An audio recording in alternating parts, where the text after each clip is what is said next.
Buenas noches. Estamos atravesando en estos días los peores tiempos de la pandemia y en la opinión del equipo de gobierno nos pareció oportuno conversar con los uruguayos acerca de el desarrollo de la misma, el desarrollo del plan de vacunación, las expectativas que tenemos por delante, las medidas a tomar o a continuar y obviamente las recomendaciones que siempre le hacemos a los uruguayos. Quiero comenzar con un concepto que Rafael Radi decía en una entrevista televisiva el otro día, que es por demás ilustrativa, aquello de blindar abril. Blindar abril tiene un contenido para nosotros muy importante, que es el crecimiento sostenido de los casos, el crecimiento sostenido de presión sobre el sistema sanitario, las medidas que se anunciaron el 23 de marzo y el avance del plan de vacunación. El hablar de abril obviamente no es caprichoso, es porque se supone que sobre fin de abril, sobre los primeros días de mayo, podríamos empezar a ver las consecuencias del plan de vacunación.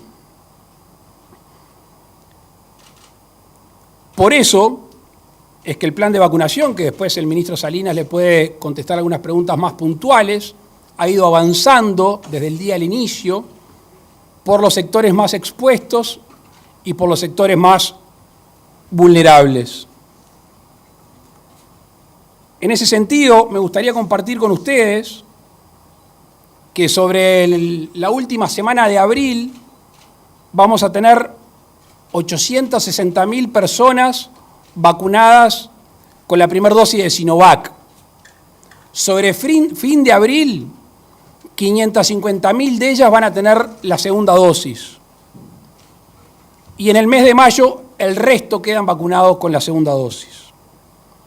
En lo que hace a la vacuna de Pfizer, que ustedes saben que está en determinados sectores de la sociedad por el tema de la salud, por ejemplo, y además en una franja etaria,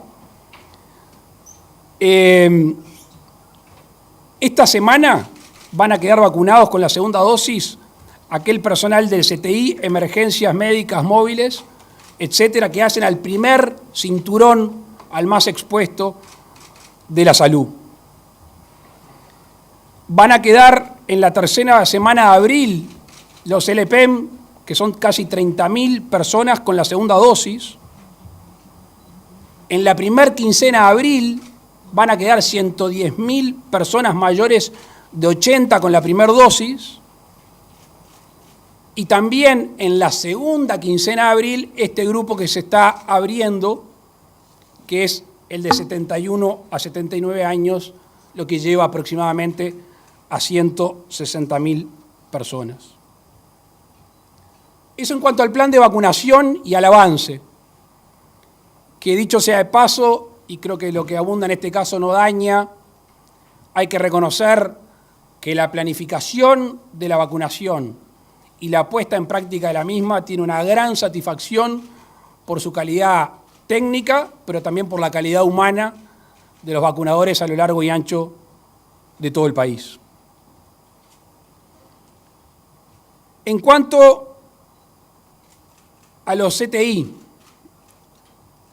el 2 de marzo, cuando dijimos un discurso en el Parlamento, hablamos de la cantidad de camas que habíamos aumentado hasta ese momento, y seguimos aumentando la capacidad.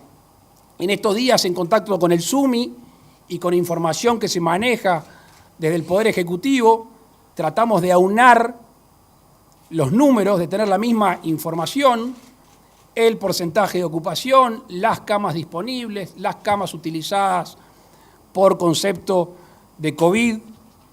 Y hoy les queremos decir que tenemos, desde el punto de vista del Poder Ejecutivo, 933 camas disponibles, que la ocupación es del 74% y tenemos un potencial de 88 camas más. Se han hecho compras de material por parte del Ministerio de Salud Pública y obviamente aquí lo más importante, y bien vale agradecerles el trabajo y la presión que están sintiendo los médicos y el personal no médico de los CTI, que a diario escuchamos sus historias y las que tenemos que reconocer y agradecer. De las medidas del 23 de marzo, las mismas se van a continuar hasta el 30 de abril. Nos escribió hace un rato el presidente de la ANEP diciendo que se ha aprobado continuar con la no presencialidad, que no quiere decir que no se estén dando clases virtuales, con la no presencialidad hasta por lo menos el lunes 3 de mayo. En cuanto a las medidas de asistencia económica, ya las informamos el 23 de marzo. La semana que viene, la ministra de Economía y el ministro de Trabajo van a tener una reunión para evaluar la asistencia a otros sectores perjudicados y que necesitan un empujón por parte del gobierno. Ya no solo la asistencia a través del MIDES, sino también la asistencia a MIPYMES, que ahí creemos que tenemos que hacer un esfuerzo mayor para comunicar, porque son herramientas e instrumentos que están al alcance de miles de uruguayos que todavía creemos que hay mucho para utilizar.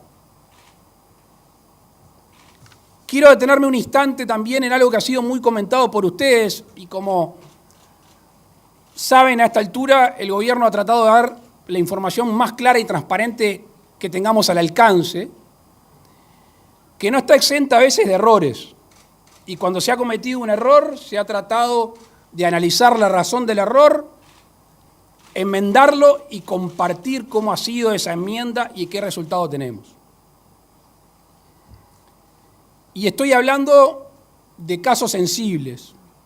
Y el gobierno no quiere dejar pasar este momento para mandarle un apretado abrazo a aquellas personas que han perdido sus familiares en estos días y que lamentablemente las muertes han aumentado sensiblemente. Estamos en estos momentos con una información genuina y veraz con respecto a los test positivos y con respecto a los fallecimientos. Hemos compartido con ustedes test atrasados y ustedes y nosotros nos hemos encargado de ponerlos cada uno en su fecha. Lo que está claro es que cada día que digamos cuántos han sido los contagios totales, cuántos están cursando la enfermedad actualmente y cuántos hay fallecidos, ese es el número exacto. En el día de ayer, un conjunto de ingenieros detectaron en la informática por qué se filtraban algunos casos o no. Ustedes han tenido la totalidad de los casos, a veces no exactamente en la fecha que sucedieron. Tenemos confianza en que esta restricción que encontramos va a hacer que la prensa y la opinión pública tenga exactamente, o lo más cercano exactamente para que después podamos tener ese mínimo margen de error, los casos del día y los fallecimientos de ese mismo día.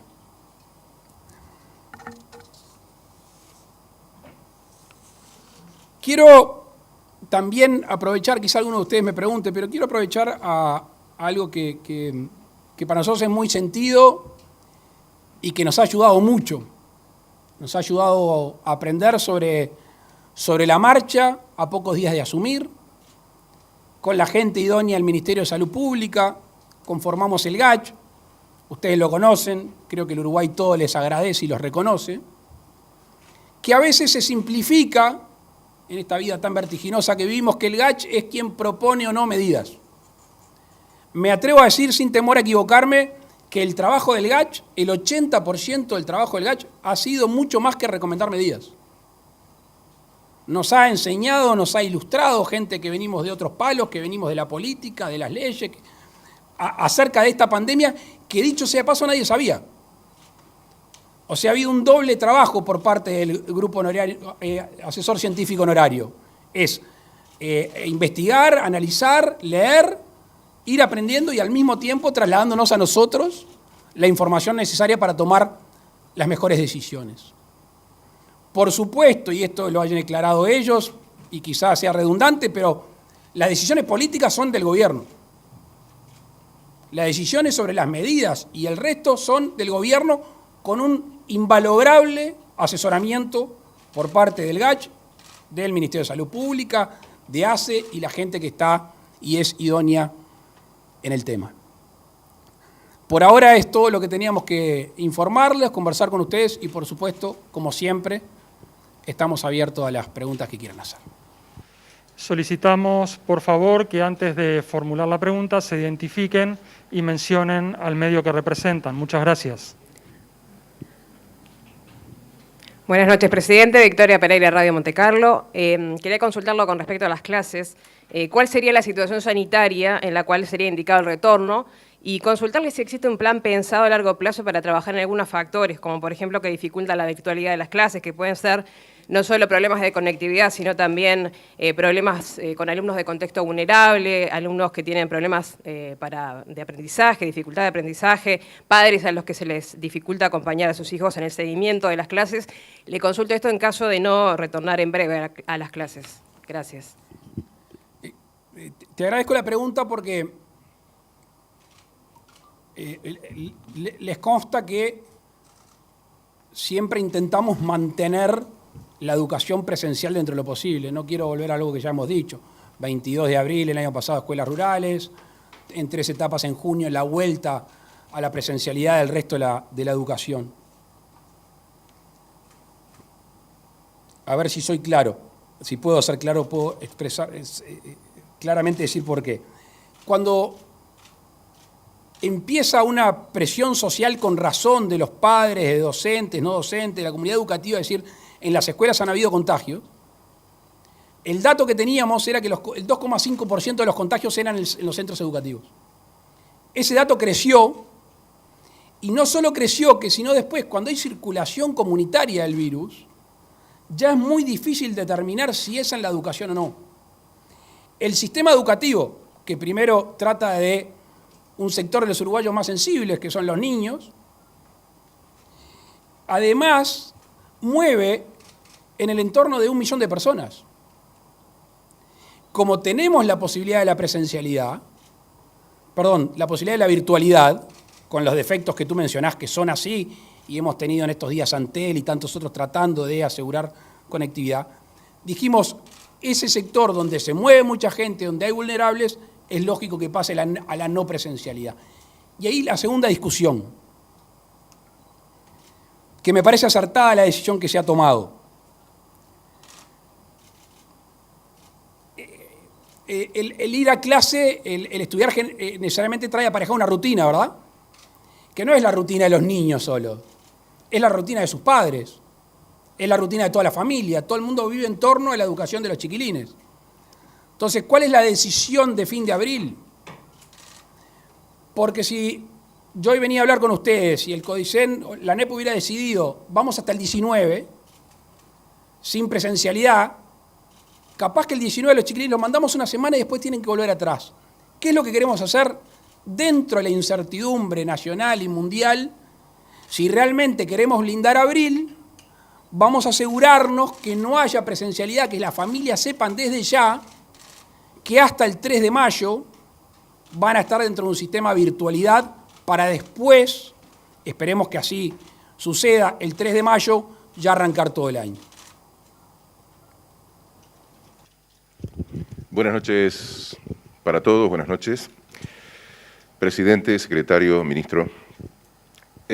A propósito de los datos que se han conocido principalmente en las últimas 48 o 72 horas, ¿a qué atribuye el Grupo Asesor Científico Honorario, en este caso más concretamente, esta disparada de casos de camas ocupadas en CTI y de fallecimientos a 2 semanas de las últimas medidas por usted anunciadas que profundizaban la restricción de la circulación. Esto por un lado, y por otro lado, el 74%, si no recuerdo mal, que usted manejó de las camas ocupadas de CTI, se aproxima a un 85% que las sociedades médicas y científicas, varias de ellas, habían señalado que sería un porcentaje crítico, un 85% de ocupación, si hay capacidad de seguir instalando camas de CTI. Gracias.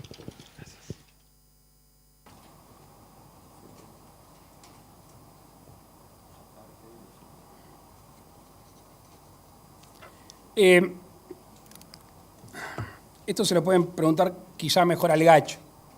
Hoy recibimos información acerca de la movilidad. O sea, las medidas que se tomaron el 23 de marzo, como las otras oportunidades, es para reducir la movilidad, para reducir el contacto, para reducir el contagio. Abro paréntesis. Por más que se tomen medidas, si no se guarda la distancia, alcohol, tapaboca, no hay tutía. Cierro paréntesis. Aparentemente esta movilidad se está frenando, está meseteando en estos tiempos. Hoy tenemos un dato preocupante, que es que pegó un salto. Hoy cuando nos mostraban las gráficas en la reunión del GACH, hoy pegaba un salto la movilidad. ¿Qué queremos decir con esto? Que si uno ve la gráfica en el mes de enero, había bajado la movilidad después de las medidas. Ahora, después subió, estaba bajando y pegó un saltito. Lo que pedimos es que dentro de lo posible la gente no se mueva, que la gente se mueva lo menos posible. Por más medidas que tomemos, si la gente insiste en la movilidad, no vamos a bajar el número de contagios. Por eso, a pesar de haber pasado tantos días, estamos en el momento en el cual las medidas deberían surtir efecto. De hecho, otro dato muy preliminar, tómenlo con pinzas, recién el subsecretario de Salud Pública nos mostraba el porcentaje de contagios semanales y habría un escalón menos que hace 2 semanas. Pero tomen este dato con pinzas porque queremos irlo evaluando en un tiempo más prolongado. El porcentaje de ocupación es variable. Nosotros venimos corriendo una carrera, que es el aumento de camas. Recién cuando di la información dije que hay 933 camas, 74% de esas camas están ocupadas, pero hay 88 camas más con posibilidad de instalarse. ¿Mañana es la inauguración? El viernes. El viernes, tanto el ministro como el presidente ACE están inaugurando unidades respiratorias agudas, que no es propiamente un CTI, pero es un lugar para determinado tratamiento previo al CTI.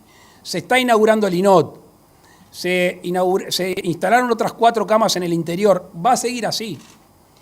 Por eso lo del principio, y apelo de nuevo a Rafael Radi, blindemos abril, ¿qué es? Meseteemos los contagios, eso supuestamente va a derivar en menos CTI, y la vacuna que va a estar avanzando y va a tener resultados sobre el mes de mayo, ahí esperemos tener contenido el virus, obviamente apelando a las conductas de cada uno también.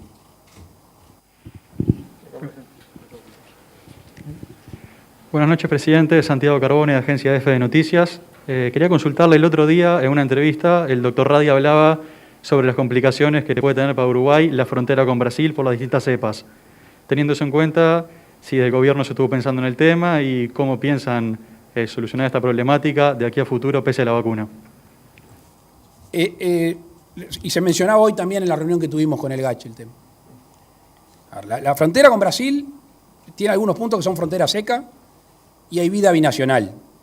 Yo he escuchado algún planteo de cerrar las fronteras con el Brasil, es no conocer el país, es no conocer la vida diaria de las personas. Lo que hicimos hasta el momento fue retroceder la defensa, retroceder las marcas y tratar de hacer un círculo sanitario, que obviamente es permeable porque hay gente que tiene que movilizarse, a las salidas de esas ciudades. Por suerte, un departamento que teníamos determinadas complicaciones como Rivera hoy es uno de los departamentos con más vacunación del país, con más porcentaje de vacunación del país.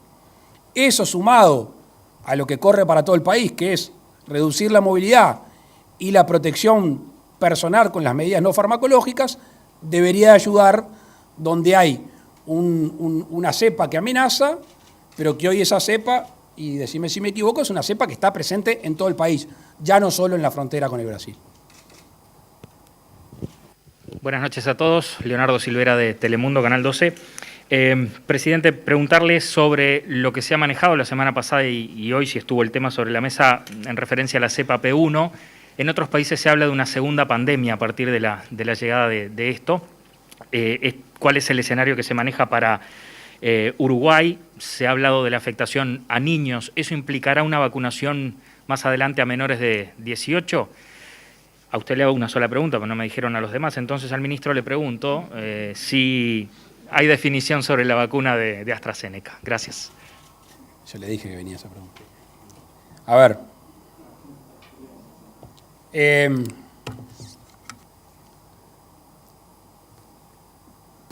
Me veo tentado a poner comillas, pero no es una frase mía, es de Rafael Radi. No es cierto decir que hay una pandemia distinta con la cepa P1. Esa afirmación no sería así. Con respecto a la afectación y a vacunación de niños, no está decidido si el secretario de Presidencia, previendo esa posibilidad, que está lejos de definirse, pero nos gusta ser precavidos, está haciendo algún contacto para obtener vacunas para eventualmente tener que proceder a la vacunación de esa población. De hecho, ya estamos encargando más vacunas. Hemos aumentado los pedidos, no lo había dicho todavía, ¿no? Hemos aumentado los pedidos que están llegando en mayo y estamos tratando de aumentar otros pedidos de la otra vacuna, entre otras cosas porque si después hay que dar una tercera dosis, que alguno de ustedes ya está escuchando, que no está comprobado ni nada por el estilo, o se tiene que vacunar a los menores de 18, tener esa vacuna y no tener que salir a correr atrás en esta batalla que hay en el mundo por conseguir vacunas. Con respecto a esto y a la vacuna AstraZeneca, le voy a dar la palabra al ministro Salinas. Bueno, creo que es oportuna la pregunta. Voy a ser breve, conciso y con los datos que nos proporcionó en el día de hoy el informe de la Comisión Nacional Asesora de Vacunación. Allí el grupo de científicos, en un trabajo de búsqueda bibliográfica, estudios comparativos en todos los países, se han dado 34 millones de vacunas en todo el mundo, entre Reino Unido y Unión Europea, y han habido, como ustedes saben, algunos casos de trombosis que están en el entorno de los 205 casos en 34 millones, que se han dado particularmente en mujeres menores de 55 años y se postulan diversos mecanismos que no vienen al caso, son términos técnicos médicos. La conclusión del grupo, concretamente, se la resumo en dos. Los beneficios de la vacuna superan ampliamente a los riesgos. Es la primera conclusión. La segunda conclusión, analizada toda la bibliografía y la evidencia científica, es recomendar la vacunación en mayores de 60 años en virtud de esta evidencia parcial sobre estos 200 casos en 34 millones. Eficiencia de la vacuna en la primera dosis. El presidente me acota eso porque realmente es una vacuna con alto, no solamente es eficaz, segura, sino además con un alto nivel de protección en la primera dosis que está en torno del entre 70 y 80%, y con una segunda dosis a los 90 días. Entonces, con esta primera dosis, primer cargamento que nos llegó de 48.000, pensamos que también podemos reforzar en parte algún programa particular, como puede ser aumentar o incrementar con vacunatorios específicos en la frontera, toda la región fronteriza. Quiero aprovechar para repetir algo que dije al principio, quizás no fui del todo puntual, que es a no confiarse por tener la primera dosis. es la primera dosis, la segunda dosis y 15 días después. Cada uno que en el papelito sepa cuándo fue la primera, cuándo la segunda y recién 15 días después. ¿Por qué? Porque nos decían los científicos que esa falsa creencia que la primera dosis me genera inmunidad, me junto con otras personas y hay una competencia para el virus más fuerte. Entonces eso puede complicar a no creernos que con la primera dosis ya se está inmunizado. Y eso nos pidieron especialmente que hagamos hincapié. Buenas noches, Daniel Rodríguez de Subrayado, Canal 10. Quería seguir en este tema vinculado a la vacunación, dado que el gobierno ha definido mantener las medidas y no incrementarlas, y se plantea un plan de vacunación que viene consistente. Si no se ha pensado acelerarlo, adelantando compra de vacunas para el mes de abril, agregando más vacunatorios y también más horas de vacunación o el día domingo. También, ya de paso, aprovechar, voy a preguntar si alcanza las vacunas que ya están como para poder completar lo que está previsto. Y en la referencia que usted hacía, presidente, sobre la conducta individual, y en función de un episodio que pasó esta semana, que usted tuvo que hacer su hisopado, preguntarle si usted va a seguir con su ritmo de agenda habitual y con el contacto con la gente como hace habitualmente, o, en función de lo que ha dicho, va a cambiar ese hábito. Gracias. Bien.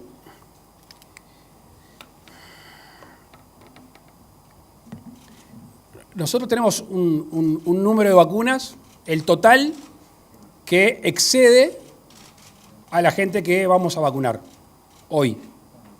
Las vacunas encargadas exceden, tanto es así, que yo le decía hace un instante que hemos encargado más vacunas por las dudas. Eso cuando terminemos de tener el total de las vacunas. Sobre mediados de mayo, si todo sale bien, vamos a tener 1.550.000 dosis de Sinovac. ¿Se acuerdan que habíamos dicho 1.250.000? Son 300.000 dosis más. Con esa más las de Pfizer que van llegando, que tengo entendido que a partir de hoy llegan 80.000. La semana que viene ya empiezan a llegar 80.000 y no 50.000. Con eso tenemos la suficiente vacuna. ¿Qué es lo que está haciendo el equipo de vacunación? Dos cosas. Primero, cada persona que se vacuna tiene que tener la segunda dosis asegurada en Sinovac. ¿Qué se ha decidido en Pfizer, de acuerdo a recomendaciones del Comité de Vacunación y lo que se está haciendo en el mundo? Extender la segunda dosis hasta 3 semanas, ¿no? Hasta 3 semanas, para poder vacunar más gente con la primera dosis. Sí, perdón, capaz que se va por entendido y hay que aclarar. 4 semanas más 3, o sea, 3 semanas adicionales para dar la segunda dosis. Hay países que lo han llevado a un total de 16 semanas, de 12 semanas. Nosotros estaríamos en 7. ¿Quedó claro? Lo repito. Se vacunaba, eran 4, lo vamos a extender a 3 semanas más para poder tener más primeras dosis. Por eso es que ahora abrimos 7180 y se va a vacunar ya a partir de este sábado. Eso es fundamental para el despliegue vacunatorio. Si nosotros hoy podemos empezar a vacunar 100.000 por día, supongamos, nos vamos a quedar antes sin vacunas. Hoy el ritmo que estamos llevando, que es muy bueno, acuérdense que cuando empezamos dijimos tenemos la ambición de vacunar 30.000 personas por día, porque por lo general se vacunaban 20.000. Hoy estamos sobrepasando siempre los 40.000. 48, 50, 40 y poco. Los domingos la gente tiene que descansar.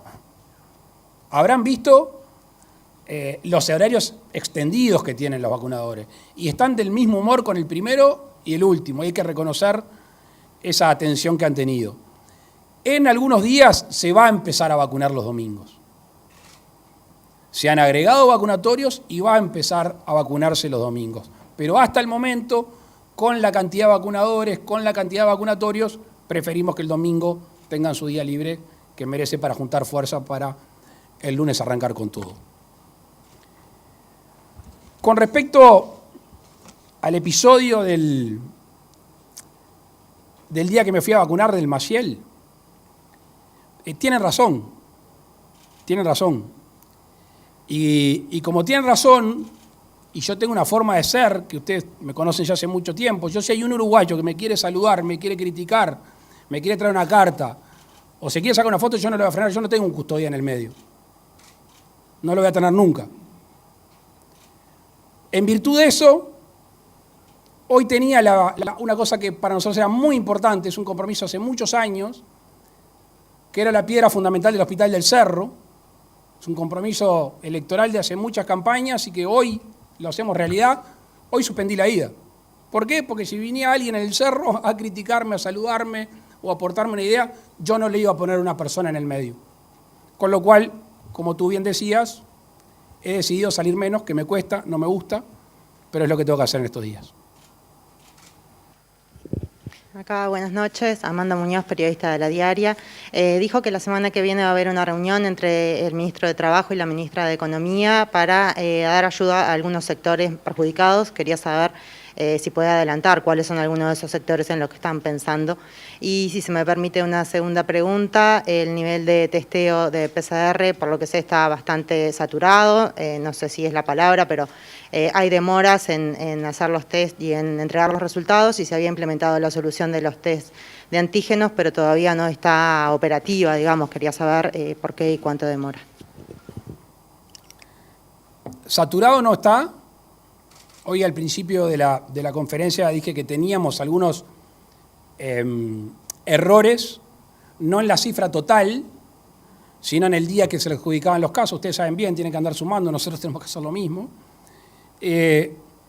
Con respecto a los antígenos, se va a hacer un test, capaz que el ministro les puede ampliar un poquito más ahora. Estuvimos conversando sobre el tema. Notoriamente, cuando se disparan los casos, se disparan los test, y una organización que tenía para determinada cantidad, en ese embudo se generan algunos inconvenientes que obviamente no es lo que uno querría, pero a partir de hoy está solucionado casi en un 100%. Con respecto, a ver, déjame terminar esta parte y te doy. Con respecto a la asistencia, no quiero adelantarme, pero hace un rato ustedes escucharon bocinas acá, que son el transporte escolar. Obviamente el transporte escolar le sacamos el trabajo.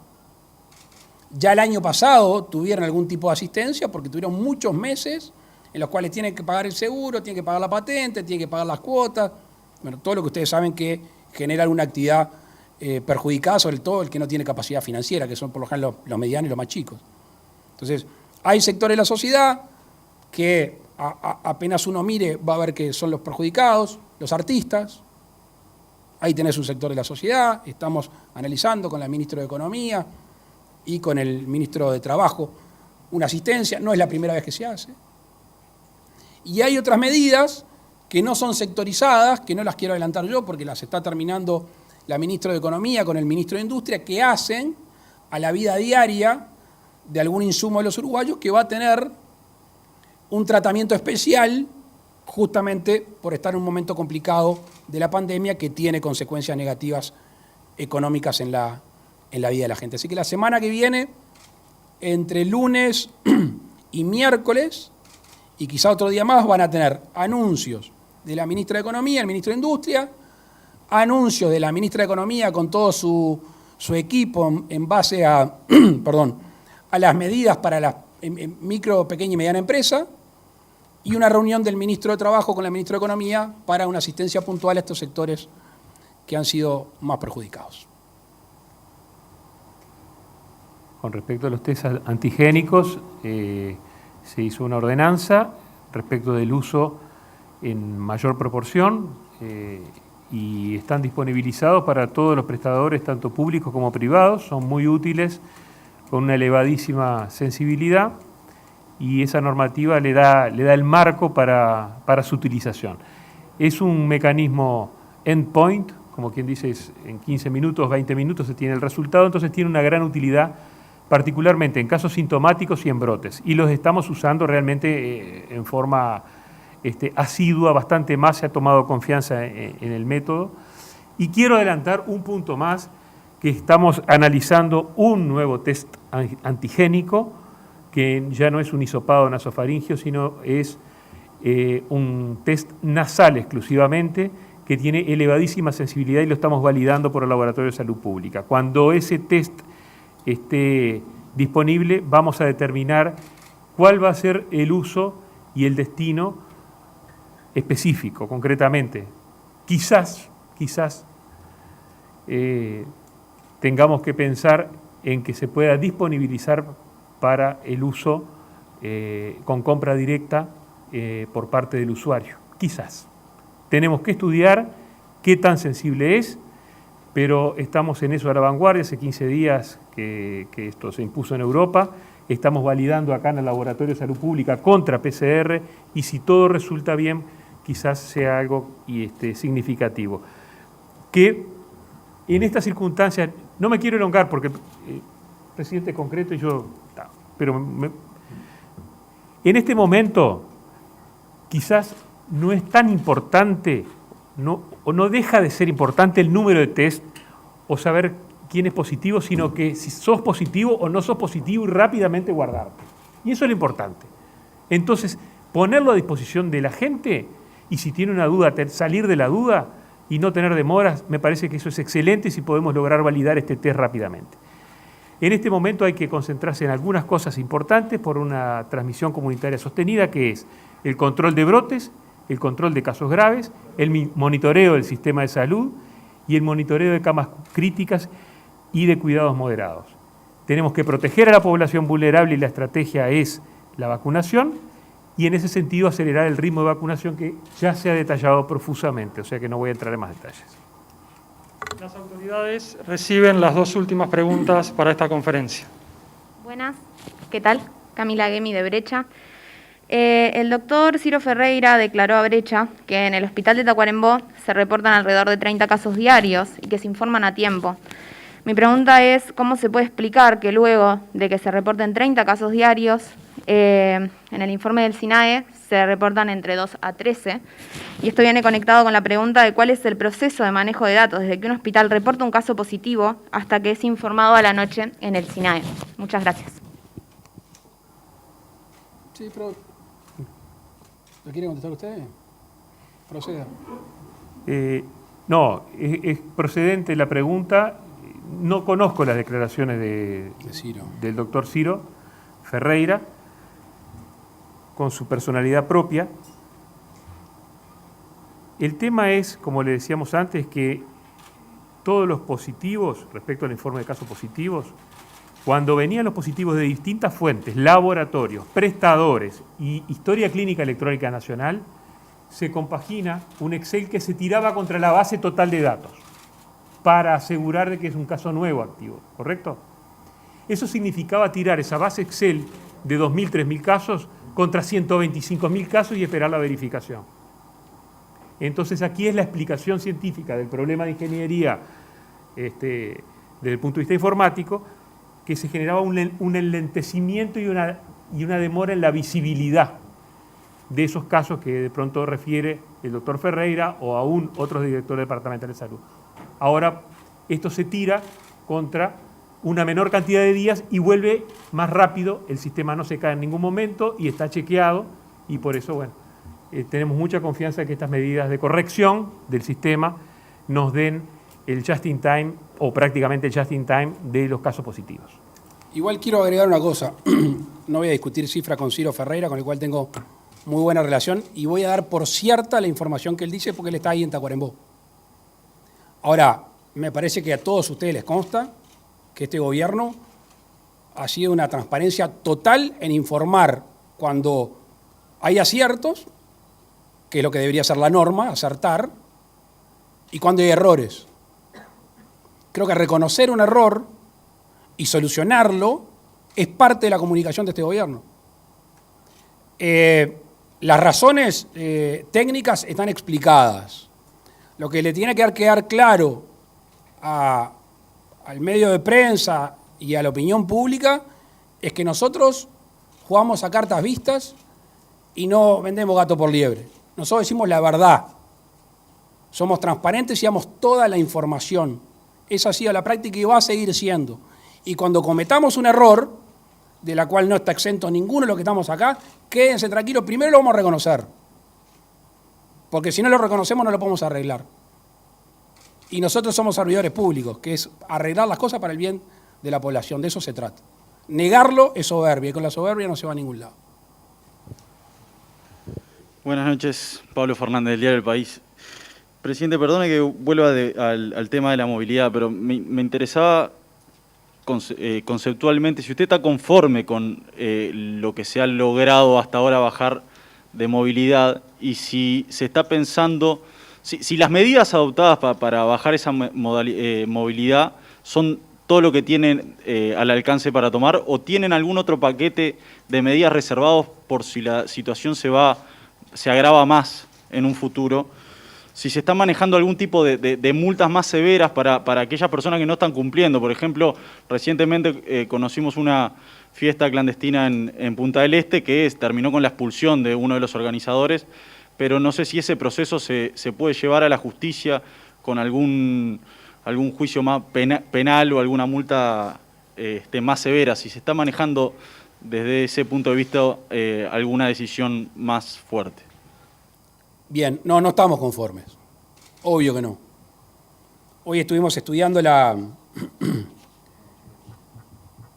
virtualidad del trabajo en el Estado. La verdad que se ha aumentado sensiblemente. Estamos básicamente conformes con casi todas las oficinas del Estado que pueden trabajar vía remota. Obviamente que cuando vemos gente aglomerada, obviamente que cuando vemos gente que no está cumpliendo con las normas, cualquiera de nosotros nos pasa. Cuando vamos por la Rambla y vemos gente sin tapaboca, cuando vemos fiestas clandestinas, no solo no estamos conformes, sino que nos molestamos. Porque los mensajes que todos recibimos a diario, que ustedes saben, es de gente que está hace mucho tiempo encerrada. Gente que está hace mucho tiempo cuidándose. Gente que no ve a sus padres. Hay gente que está perdiendo el trabajo, está perdiendo el laburo.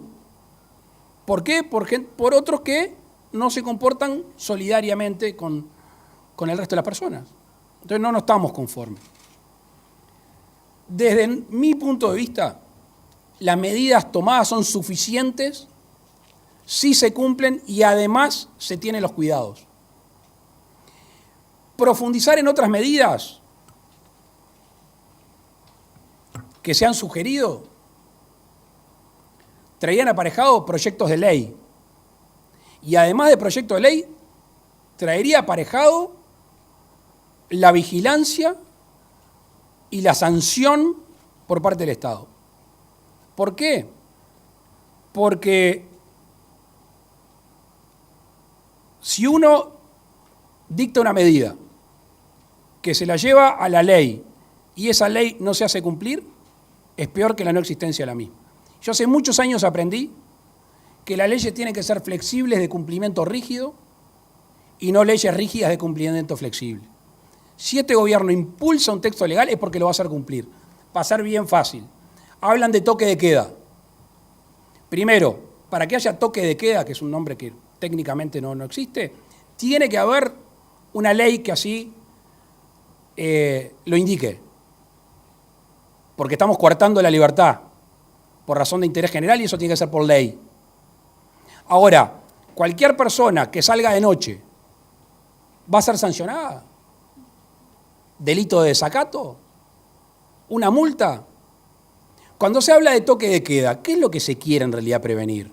Imagino yo que lo que se está diciendo es no quiero que hagan fiestas, no quiero que se aglomeren, que no están hablando del hombre que tiene que ir a un tambo a las 5 de la mañana, o alguien que maneja un taxi, o alguien que salió de la casa porque la verdad tiene que salir a dar una vuelta porque está angustiado o porque quiere caminar.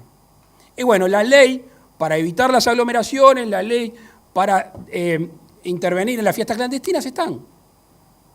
Entonces, cuidado estos blancos o negros, cuidado con los titulares. O mejor dicho, otros pueden tirar titulares, nosotros tenemos la obligación de gobernar. Y para gobernar evaluamos la medida, la dimensión de la medida, la eficacia que puede tener la misma y después los derivados en la vida social de la gente, en la salud mental de la gente y también en el bolsillo de todos los uruguayos. Y esa es la evaluación que hemos hecho al principio y que vamos a seguir. Concluyendo con las medidas que hemos adoptado, si la gente las acata y además se cuida y cuida al resto de los uruguayos, deberíamos de seguir aplanando la curva deberíamos de no tener saturación del CTI y deberíamos haber blindado abril para que en mayo las vacunas empiecen a surtir efecto.